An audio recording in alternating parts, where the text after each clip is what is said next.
Quais os termos mais comuns em comércio exterior? Onde você se encaixa? O que você precisa saber para entender tudo isso? Nessa aula você vai ver mais ou menos um repeteco do que a gente fez até hoje e de cada aula explicada, bem por cima, para vocês entenderem o que é o comércio exterior. Acompanhe.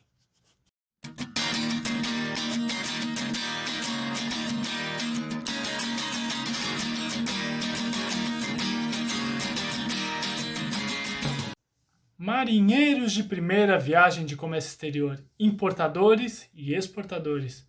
Tudo bem com vocês? Mais uma vez, estou aqui para agradecer a cada inscrito no canal e a cada joinha dado. Obrigado de coração. Isso é muito importante para a gente saber que o conteúdo tem sido muito legal para vocês. Valeu mesmo. Pessoal, essa aula é mais ou menos uma aula repeteco de tudo que a gente já viu hoje. Então, é uma sequência, rapidamente, só para vocês entenderem os termos mais comuns de comércio exterior, no Comex, tanto na importação quanto na exportação. E sem mais enrolação, nós vamos a ele. Começando pelo mais importante, o radar. E o radar nada mais é do que a sua habilitação junto à Receita Federal para poder importar ou exportar. Aqui em cima eu deixo o card, o primeiro card, na nossa primeira aula sobre radar. É legal vocês darem uma olhadinha nisso. Radar nada mais é do que isso, a tua habilitação junto à Receita Federal. Ou seja, se você pode ou não importar ou exportar, tá bom? Dando sequência, vamos para os incoterms. Incoterm. O que é esse bicho de 7 cabeças que na verdade não é um bicho de 7 cabeças? Nada mais é do que a responsabilidade de cada lado. Aqui em cima, mais uma aula de incoterms. Responsabilidade de cada lado do importador ou do exportador. E os mais conhecidos, temos o Ex-Works, o FOB, o CIF e o CPT. São os mais comuns utilizados. Lembrem, por favor, não existe FOB para modal aéreo, tá bom? Sequência rápida, seguimos, vamos para os modais. Sim, os modais. Modais, aula aqui em cima também. Modais e documentos, o que são os modais? Ou seja, onde a carga vai embarcar? Via marítimo, rodoviário ou ferroviário. E os documentos gerados também aqui em cima. Por quê? Porque cada modal tem o seu documento específico, ou seja, temos o BL no marítimo, temos o AWB no aéreo e temos o MIC-DTA ou CRT no rodoviário. Existe a possibilidade do ferroviário? Sim, mas ele não é utilizado no Brasil. Lembre-se disso. Uma curiosidade é que é prometido para 2022 uma ferrovia que vai de Santos, do Porto de Santos, até o meio do Brasil, até perto ali de Brasília. Vamos ver se conclui, né? Isso vai ser interessante porque o destino, né, e o transbordo de carga de Brasília, por exemplo, até Santos vai ser muito mais rápido e muito mais barato. Os containers vão vir um em cima do outro, ou um do lado do outro, enfim. Projeto do governo. Que sabe. E agora nós vamos para os envolvidos no comércio exterior, na operação inteira. Aqui em cima também mais um card. Estou enchendo vocês de card hoje, sim, porque é um repeteco de tudo. Então, na verdade, tudo começa com 3 envolvidos.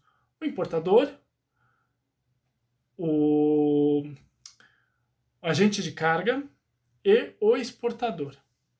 Por que começa com esses 3?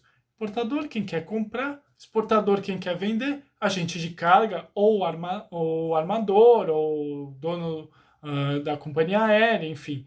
Mas vamos para o agente de carga para simplificar a coisa. E o agente de carga de quem vai transportar a carga. Só que com esses envolvidos existem outros pequenos envolvidos que não tiram seu mérito, como o despachante aduaneiro, a seguradora, a trading. Entenderam? Mais ou menos essa jogada. Então, os principais: importador, exportador e agente de carga. Quem compra, quem vende e quem transporta. Esses são os principais. Dando sequência, rapidamente e mais uma vez, vamos para os documentos gerados na importação, na exportação. Card aqui em cima também. Nesses documentos, os mais comuns na importação e na exportação são a invoice, o packing list e o documento gerado pelo agente de carga, BL, AWB ou MIC-DTA, ou CRT, tanto faz. Por que eu falo MIC-DTA ou CRT? Porque essa determinação MIC-DTA era antiga, ela foi trocada para CRT, mas algumas pessoas antigas conhecem como MIC-DTA. Enfim, esse nada mais é do que o romaneio de embarque para cargas rodoviárias. E aí é que tá. Tem mais alguns documentos, como o certificado de origem, o certificado de fitossanitário, tá aqui em cima, inclusive já coloquei o card para vocês acompanharem. Lembrando que os principais são invoice, packing list e o romaneio de embarque, BL, AWB ou MIC-DTA/CRT. Lembrem disso. Sequência nisso, vamos aos pagamentos. Mais um card aqui em cima. E esse card a gente falou, nessa aula a gente falou dos pagamentos em relação à importação ou exportação, os pagamentos mais simples. E nisso a gente tem sempre os pagamentos via transferência bancária, que é o que eles chamam na invoice de TT, que é o transfer direto. Ou temos também uma carta de crédito. No card eu expliquei, na aula eu expliquei mais ou menos por cima o que é uma carta de crédito, uma LC, Letter of Credit, carta de crédito. Por cima, só para vocês entenderem, se for via transferência bancária, 2, 3 dias úteis até um banco comunicar ao outro que tem dinheiro.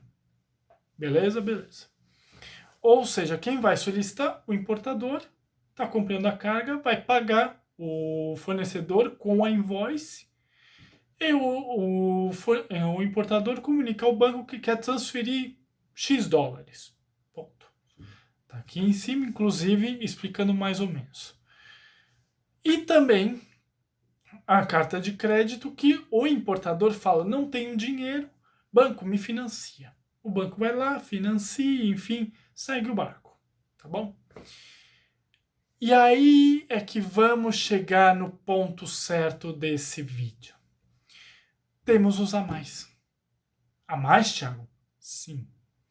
Alguns termos que eu ainda não utilizei, que eu queria deixar para cá, explicando mais ou menos o que é o que. Vamos nisso. A começar pelo numerário. Numerário nada mais é do que a conta que o despachante vai te passar ou que o agente de carga vai te passar. E por que existe essa diferença? Porque muitos importadores, eles falam, não, vou fechar direto com o agente de carga. E ele tem duas contas para pagar. A importação e o agenciamento de carga. Então, numerário nada mais é do que isso. O pagamento. Quanto você tem que pagar? Ponto. E aí ele vai vir certinho. Eu vou colocar aqui um numerário mais ou menos para vocês entenderem o que é o que. E aí ele vai vir certinho com as contas, a conta do despachante ou a conta do agente de carga para ser transferido para ele. Beleza? Cubagem.